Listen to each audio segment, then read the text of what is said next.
Assalamualaikum warahmatullahi wabarakatuh. Waalaikumsalam.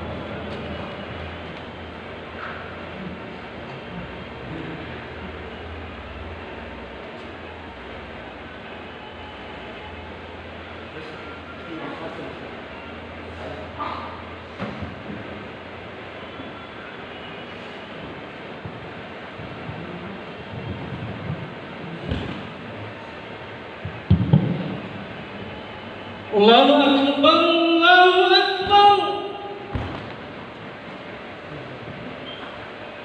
Allahu Akbar,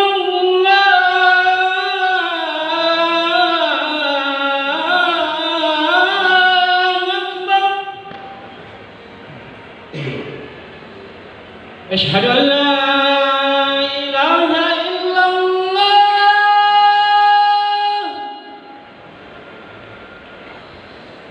أشهد أن لا إله إلا الله.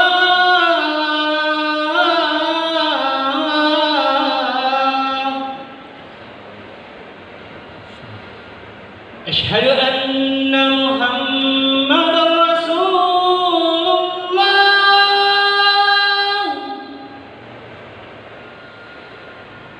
أشهد أن محمدا رسول الله.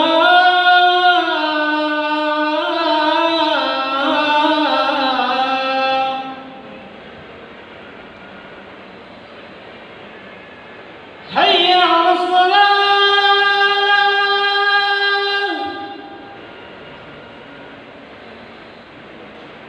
حي على الصلاة.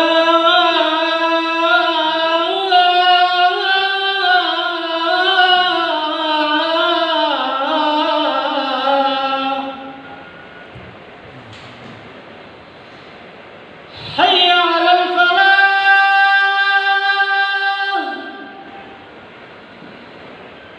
حي على الفلاح.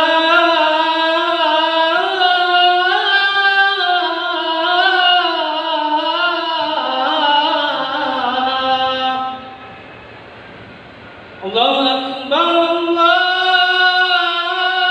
أكبر.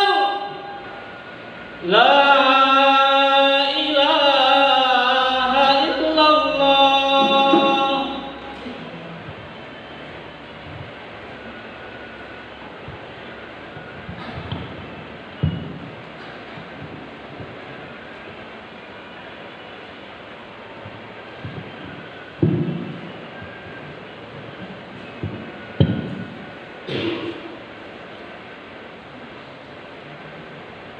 Alhamdulillahilladzi hadana lihadza wa ma kunna linahtadiya laula an hadana Allah.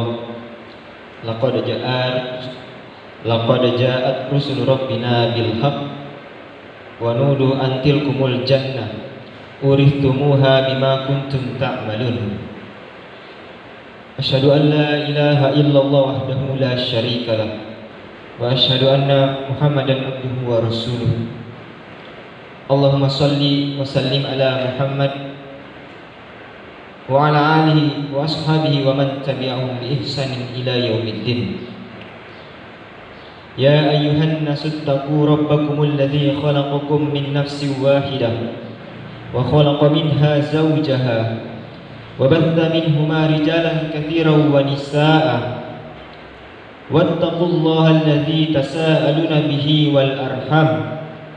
Inna Allah kana alaikum raqiba. Allahumma allimna ma yanfa'una wa anfa'na bima 'allamtana wa zidna ilma wa arina al-haqqan haqqan warzuqna ittiba'ah wa arina al-batila batila warzuqna ijtinabah. Amma ba'd. Ma'asyiral muslimin rahimani wa rahimakumullah. Segala puji bagi Allah yang telah menciptakan alam semesta. Pada hari yang berbahagia ini adalah hari yang mulia bagi kita untuk senantiasa melaksanakan ibadah sholat Jumat. Ada hadis yang menunjukkan keutamaan sholawat. Maka tak henti-hentinya khatib menyerukan kepada kaum muslimin dan juga kepada diri sendiri untuk senantiasa bersolawat kepada Rasulullah sallallahu alaihi wasallam sebagaimana sabda beliau sallallahu alaihi wasallam, "Man shalla alayya wahidatan sallallahu alaihi asyra." Barang siapa yang berselawat kepadaku sekali, maka Allah akan berselawat kepadanya 10 kali. Hadis riwayat Muslim. Masyarul muslimin rahimani wa rahimakumullah. Tidak terasa sekarang kita sudah masuk di sebuah tahun Masehi yang kita sebut sebagai tahun 2021. Sebagian besar angka ini adalah angka yang biasa bagi kita. Hari-hari kita dengar angka yang menjadi patokan kita dalam menentukan tahun.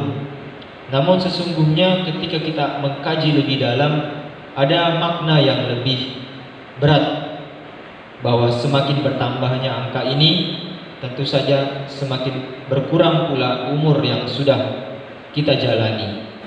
Allah Subhanahu wa taala sudah menentukan jauh-jauh hari waktu yang tersisa untuk kita, dan inilah indikatornya. Semakin bertambahnya tahun, semakin berkurangnya umur kita.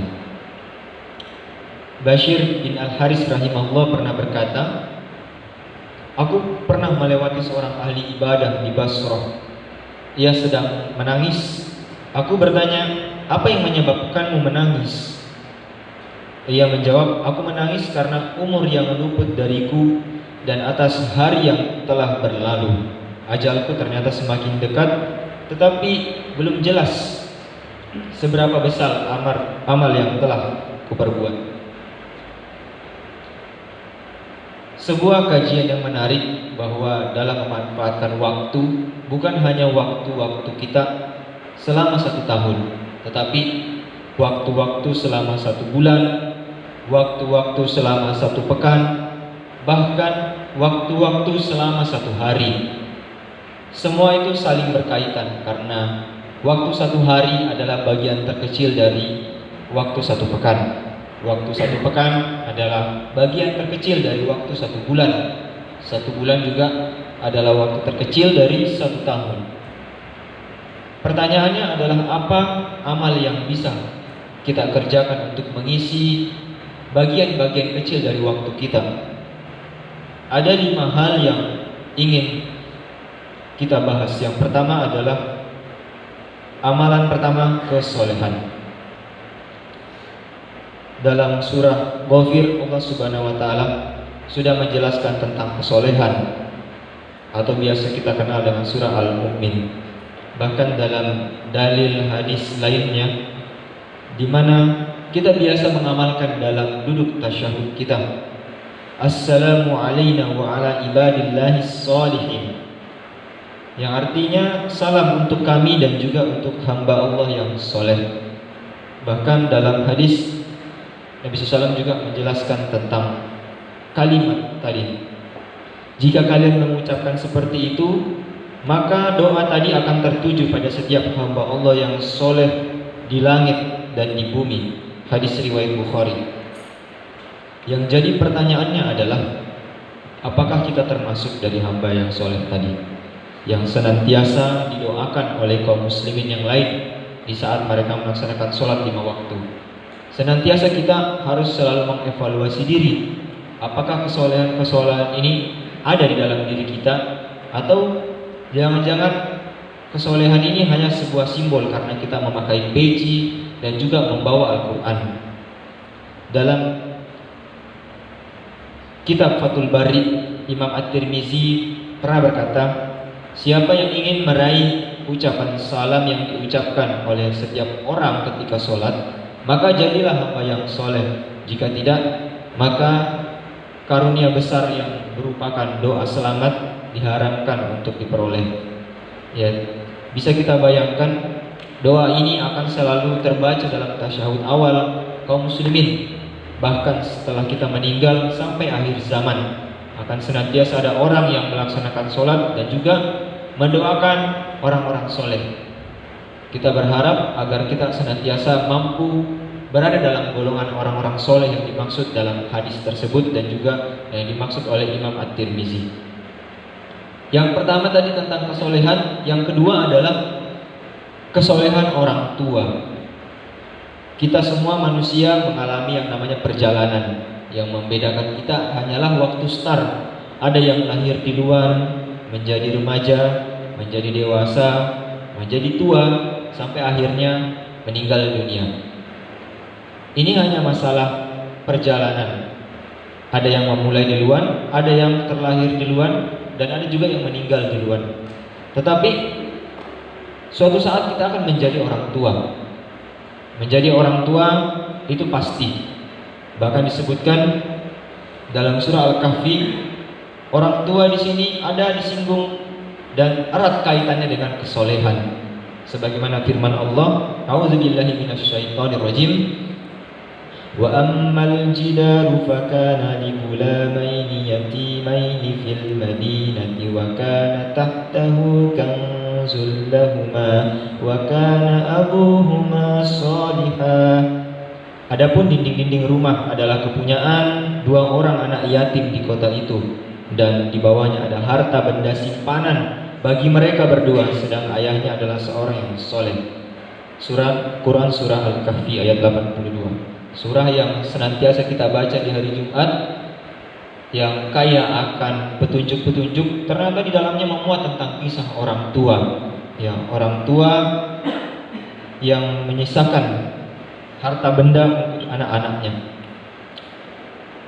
Kaidah kita dalam mengkaji ayat-ayat yang ada di dalam Al-Quran tentu saja merujuk kepada penjelasan para ulama. Karena ulama adalah orang-orang yang memang telah ditunjuk dan telah belajar mengkaji tafsir dari ayat-ayat ini. Sebagaimana Imam Ibnu Katsir rahimahullah dalam kitab tafsirnya Al-Quran Al-Azim, beliau mengatakan bahwa ayat ini adalah dalil laki-laki soleh akan membuat keturunannya terjaga dan termasuk juga mendapatkan berkah dari ibadah.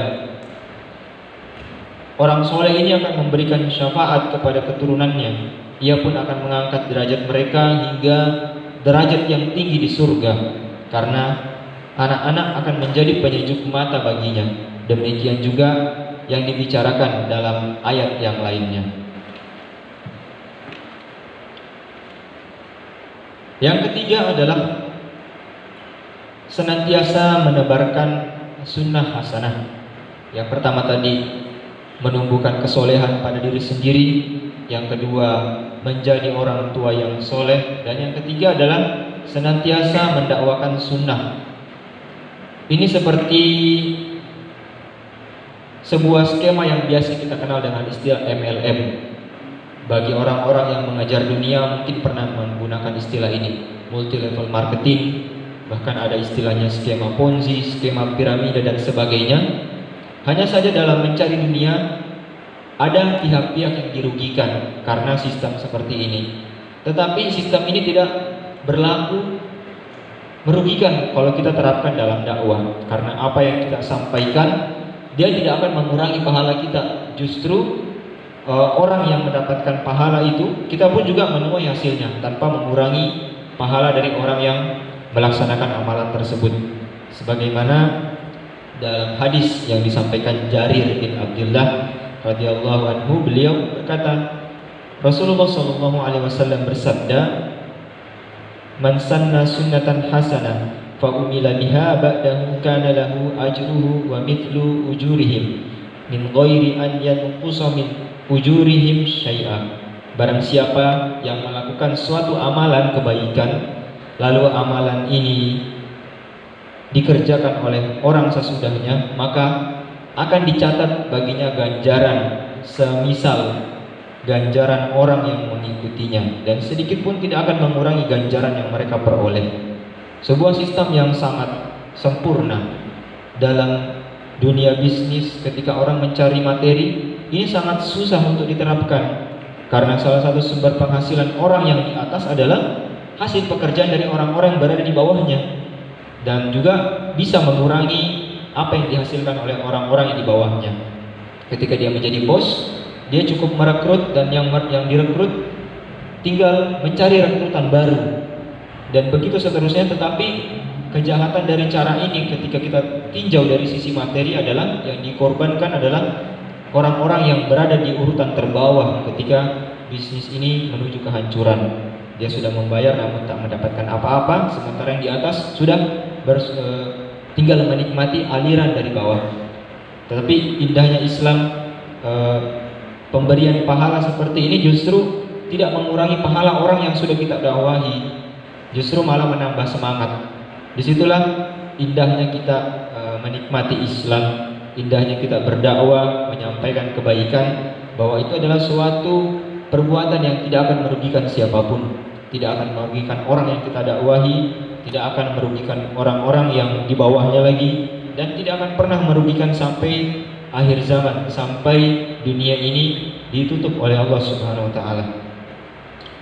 Kemudian yang keempat, dari yang pertama kesolehan pada diri sendiri, yang kedua kesolehan menjadi orang tua, yang ketiga menyebarkan dakwah sunnah, yang keempat adalah sedekah jariah, ilmu bermanfaat, dan doa anak yang soleh, atau biasa kita kenal sebagai 3 amalan yang tak terputus setelah kita meninggal. Kita harus senantiasa memperhatikan 3 kaidah ini. Tidak ada yang tahu kapan ajal kita, tidak ada yang bisa menebak dengan pasti kapan kita meninggal. Ada orang yang dalam keadaan sehat, segar bugar, namun sorenya ia telah berpulang dikarenakan kecelakaan mungkin, atau karena hal-hal yang lain. Sementara ada orang yang sakit, yang sudah lama, tetapi Allah masih berikan kesembuhan, masih berikan kesempatan untuk hidup dan memperbaiki amalannya. Dalam sebuah hadis dari Abu Hurairah radhiyallahu an, ia berkata, Rasulullah sallallahu alaihi wasallam bersabda, "Idza mata al-insanu qata'a 'amaluhu illa min thalathatin, min shadaqatin jariyah, wa ilmin yuntafa'u bihi, wa walidin sholihin yad'u lahu." Jika seseorang meninggal dunia, maka terputuslah amalannya kecuali 3 perkara: sedekah jariah, wakaf, ilmu yang diambil manfaatnya, ilmu yang bermanfaat, dan juga doa anak yang soleh yang selalu mendoakannya. Kita semua akan mengalami fase-fase seperti ini. Ada fasenya kita menjalani posisi sebagai anak yang soleh. Apakah kita sudah mendoakan orang tua kita agar mereka selamat di akhirat? Kemudian kita juga pernah menjadi seorang penuntut ilmu dan bahkan masih menjadi seorang penuntut ilmu. Apakah ilmu-ilmu yang kita pelajari senantiasa kita terapkan, atau dia hanya tersimpan di dalam buku catatan kita rapi tak pernah dibuka? Atau mungkin ketika nanti kita sudah memiliki kelebihan materi, maukah kita untuk bersedekah? Maukah kita untuk melawan godaan menumpuk harta yang sementara? Semua posisi-posisi ini pasti akan kita lalui. Tetapi kita baru tersadar ketika umur sudah sedikit, kemudian kita sadar bahwa kehidupan tak lama lagi berakhir, baru kita berusaha ingin mewujudkan 3 hal tadi.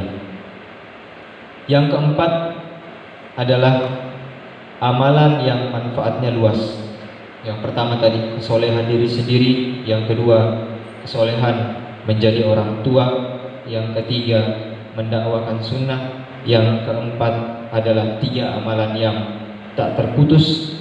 Yang kelima adalah amalan yang manfaatnya besar untuk umat, atau bisa dalam bentuk apapun, selama memang kita bersikap untuk memberikan yang terbaik. Kita senantiasa memberikan yang terbesar, bukan untuk kepentingan diri sendiri, tetapi untuk kepentingan umat. Dari Abu Hurairah radhiyallahu an, Nabi SAW bersabda, yang artinya, sesungguhnya yang didapati oleh orang yang beriman dari amalan dan kebaikan yang ia lakukan setelah ia wafat adalah ilmu yang telah ia ajarkan, anak yang soleh yang telah ia tinggalkan, mushaf Al-Quran yang telah ia wariskan, masjid yang telah ia bangun, rumah bagi persinggahan musafir, kemudian sungai yang ia alirkan, dan terakhir adalah sedekah yang ia keluarkan ketika ia masih sehat dan masih hidup. Semua itu akan dikaitkannya setelah ia mati. Hadis riwayat Ibnu Majah. Sebuah hadis baru lagi yang menerangkan betapa banyak amalan-amalan yang bisa kita laksanakan untuk memperoleh bekal yang cukup selama di akhirat. Dan semuanya adalah amalan-amalan untuk kaum muslimin, mulai dari mengajarkan ilmunya, kemudian mewariskan mushaf, membangun masjid, membangun rumah persinggahan, bahkan sungai, maksudnya menyediakan air, ya, seperti sahabat Uthman yang sudah membebaskan sumur, kemudian sedekah. Nah, ini semua paling minimal tertanam di dalam hati kita bahwa kelak ketika sekarang saya tidak mampu, suatu saat saya akan memenuhi semua itu, bukan untuk diri saya sendiri saja, tetapi untuk umat, untuk kaum muslimin, untuk generasi-generasi setelah saya. Ketika kita bisa melaksanakan 5 amalan ini, maka kita sudah meninggalkan bekas yang baik untuk amalan-amalan kita. Bahkan dari Abdullah bin Basr, ada seorang Arab Badui bertanya kepada Nabi SAW sebuah pertanyaan yang sungguh bagus, dan Nabi SAW pun menjawab dengan singkat dan padat, dan itu bisa menjadi petunjuk untuk kita. Seorang Arab Badui bertanya, siapakah manusia yang paling baik? Ya, siapa dari kita yang tidak mau jadi manusia paling baik? Dan ini sudah ditanyakan 1400 tahun yang lalu. Siapakah manusia yang paling baik? Maka jawaban Nabi SAW, man tala umuruhu wa hasuna amaluhu. Yang paling baik adalah yang panjang umurnya dan baik pula amalnya. Bukan yang terbanyak, tapi yang baik amalnya. Umur, kita tidak memiliki kekuasaan dalam mengatur umur kita. Meskipun dalam sebuah hadis, silaturahmi juga bisa memperpanjang umur, tetapi itu perlu kajian lagi mendalam dan juga perlu penjelasan dari ulama-ulama. Akan tetapi baik pula amalnya, kita bisa merekayasa setiap perbuatan kita untuk mengejar baik pula amalnya.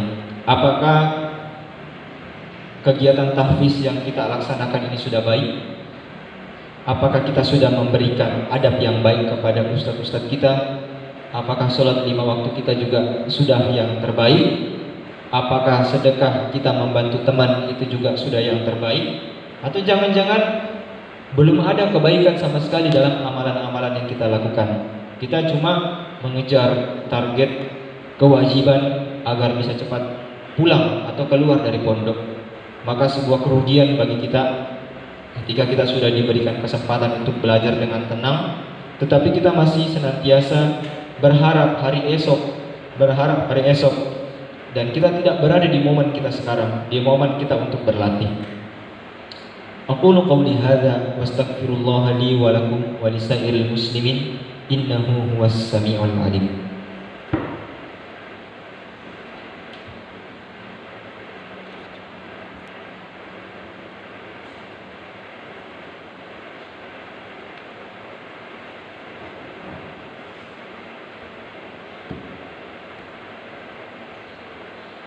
Ahmadu Rabbi wa ashkuruh wa ashhadu an la ilaha illallah wahdahu la syarika lah wa ashhadu anna Muhammadan abduhu wa rasuluh. Allahumma salli ala nabiyyina Muhammad wa ala alihi wa man tabi'ahum bi ihsanin ila yaumiddin, amma ba'd.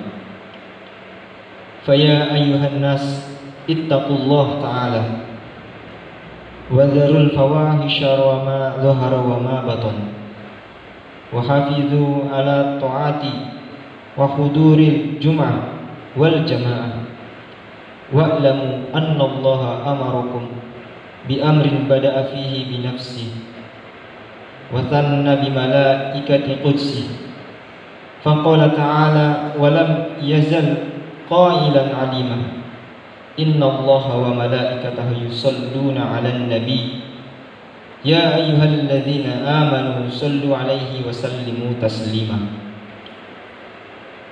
اللهم صل على محمد وعلى آل محمد كما صليت على إبراهيم وعلى آل إبراهيم إنك حميد مجيد وبارك على محمد وعلى آل محمد كما باركت على إبراهيم wa ala ali Ibrahim innaka Hamidum Majid. Allahumma ighfir lil muslimina wal muslimat wal mu'minina wal mu'minat al ahya'i minhum wal amwat innaka sami'un qaribun mujibud da'wat. Allahumma alif bainana qulubina wa aslih dhata bainina wahdina subulas salam wa najjina minadh dhulumati ilan nur wa jannibna fawahisha ma dhahara minha wa ma batan wa barik lana fi asma'ina wa absarina wa qulubina wa azwajina wa dhurriyyatina wa tub alaina innaka antat tawwabur rahim waj'alna syakirina lin'amika muthnina biha 'alaika qabilina laha wa atimha 'alaina rabbana hab lana min azwajina wa dhurriyyatina qurrata a'yun waj'alna lil muttaqina imama. Allahumma inna nas'alukal huda wat tuqa wal afafa wal ghina. Allahumma kfina bihalalika an haramika wa aghnina bifadlika amman siwaka. Allahumma ahsin aqibatana fil umuri kulliha wa ajirna min khizyid dunya wa adzabil akhirah. Rabbana atina fid dunya hasanah wa fil akhirati hasanah wa qina adzaban nar.